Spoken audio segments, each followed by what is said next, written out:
Hi guys, ചെമ്പനീർ പൂവ് promo റിവ്യൂവിലേക്ക് എല്ലാവർക്കും സ്വാഗതം. അങ്ങനെ കല്യാണത്തിന് ചന്ദ്രോദയത്തിൽ ചന്ദ്രമതിയും വർഷയും രേവതിയും ചായ കുടിക്കാനിരിക്കുമ്പോൾ രവിയേട്ടൻ ചോദിക്കുന്നുണ്ട്, ഇനി എന്താ വേണ്ടത് എന്ന്. എനിക്ക് ഇഡ്ലിയും ചട്നിയും സാമ്പാറും ഒക്കെ പോന്നോട്ടെ എന്ന് പറയുമ്പോൾ രവിയേട്ടൻ, സച്ചി എന്നാ പിന്നെ അടുക്കളയിലേക്ക് നീങ്ങട്ടെ എന്ന് പറയുന്നു. രവിയേട്ടനും സച്ചിയും സ്വന്തം വീട്ടിലെ കല്യാണം നടക്കുന്നത് പോലെ എല്ലാം നോക്കിയും കണ്ടും ചെയ്യുന്നുണ്ട്.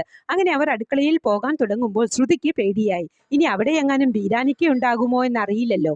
ഇതേ സമയം കഷ്ണം മുറിക്കുന്ന ഒരാളുടെ അടുക്കൽ ബീരാനിക്ക വന്നിരുന്നു.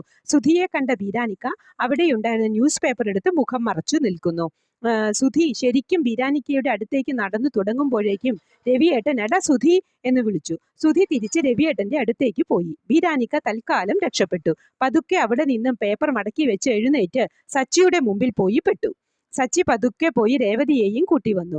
അന്നേരം അശോകൻ ബീരാനിക്കയെ സച്ചിക്ക് പരിചയപ്പെടുത്തി കൊടുക്കുന്നത്, ആ സച്ചി, ഇതാണ് ചെറുക്കന്റെ അമ്മാവൻ എന്ന്. സച്ചി തല കുണുക്കുന്നുണ്ട്. ബീരാനിക്ക ആകെ പെട്ടുപോയി. ഇനി സച്ചിയും രേവതിയും ബീരാനിക്കയുടെ ഫ്യൂസ് ഊരും എന്നാണ് തോന്നുന്നത്.